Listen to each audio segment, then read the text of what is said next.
প্রিয় শিক্ষার্থীরা, আরেকটা ইম্পর্টেন্ট চ্যাপ্টার আমরা এখন বলতে যাচ্ছি। অধ্যায় 11 জিনতত্ত্ব এবং বিবর্তন। অনেকগুলো ক্লাস আমাদেরকে করানো হয়েছে, আমার চ্যানেলও আছে, অনেকভাবে বোঝানো হয়েছে। এখানে প্রথমত লাগবে মেন্ডেলের প্রথম এবং দ্বিতীয় সূত্র, দ্বিতীয় সূত্রের বর্ণনা, ব্যাখ্যা, প্রথম সূত্রের যে ব্যতিক্রমগুলো আছে, তিনটা ব্যতিক্রম, আর দ্বিতীয় সূত্রের ব্যতিক্রমগুলো অবশ্যই লাগবে। তারপর এছাড়াও এখানের মধ্যে আরও কিছু টপিক আছে, আমরা দেখি।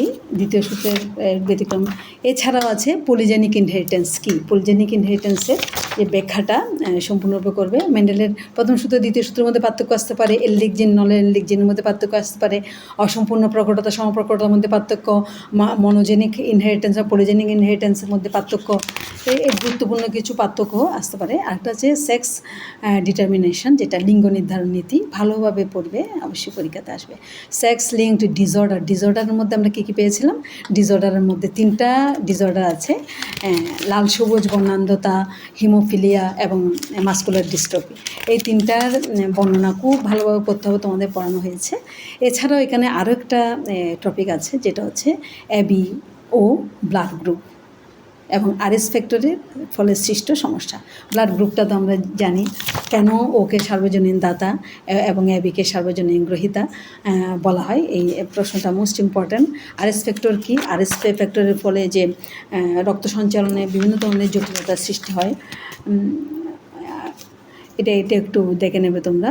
আরএস ফ্যাক্টরের ফলে কীভাবে বিভিন্ন মানব কী ধরনের জটিলতার সৃষ্টি হয়। আমরা জানি এখানে রক্ত সঞ্চালনের জটিলতা হয়, গর্ভধারণজনিত জটিলতা হয়। এই জটিলতাগুলো একটু আমরা জেনে নেব। ব্লাড গ্রুপ নির্ণয় কেন করা হয়, এটা প্রয়োজনীয়তা কী, এটা একটু আমরা দেখে নেব। আরএস জনিত যে জটিলতা, এটার প্রতিরোধের উপায়টা কী দেখে নেব। তাহলে এই চ্যাপ্টারটার মধ্যে দুইটা পার্ট, একটা হচ্ছে জিনতত্ত্ব, একটা হচ্ছে বিবর্তন। আমরা তখন জিনতত্ত্বটা থেকে কী কী পড়তে হবে বললাম, এখন আসলে বিবর্তন থেকে কী পড়তে হবে। বিবর্তনের মধ্যে আমরা দেখি এখানে 1 বছর যদি জিনতত্ত্ব থেকে আসে, আর 1 বছর বিবর্তন থেকে প্রশ্ন আসে, অবশ্যই আসবে। এই চ্যাপ্টার থেকে একটা প্রশ্ন অবশ্যই আসবে। বিবর্তনে মতবাদসমূহ আমরা খুব ভালোভাবে পড়ে নেব, আমরা ক্লাসও পড়েছি। ল্যামার্কের মতবাদ আছে, ডারউইনের মতবাদ, নব্য ডারউইনবাদ, এগুলো সবগুলো কিন্তু একটু বাদ দেওয়া যাবে না, খুব ভালোভাবে পড়তে হবে। ডারউইনিজম পড়তে হবে।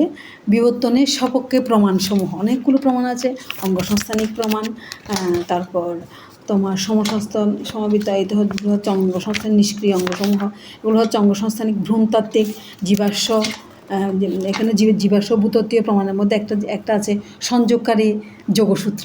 আর্কিওপ্টেরিক্সে কেন সংযোগকারী যোগসূত্র বলা হয়? এর মধ্যে আর্কিওপ্টেরিক্সের মধ্যে কী থাকে? সরীসৃপ এবং পাখির উভয়ের বৈশিষ্ট্য থাকে বলে একে সংযোগকারী যোগসূত্র বলা হয়। শ্রেণীবিন্যাসগত প্রমাণ, শারীরবৃত্তীয় প্রমাণ, কোষতাত্ত্বিক, জিনগত, ভৌগোলিক, বিভিন্ন ধরনের এই বিবর্তনের সপক্ষে যে প্রমাণগুলো আছে, সব প্রমাণগুলো তোমাদের একটু পড়ে নিতে হবে। এই হচ্ছে জিনতত্ত্ব এবং বিবর্তন থেকে তোমাদের পাঠ্য, অবশ্যই পড়বে। ধন্যবাদ সবাই।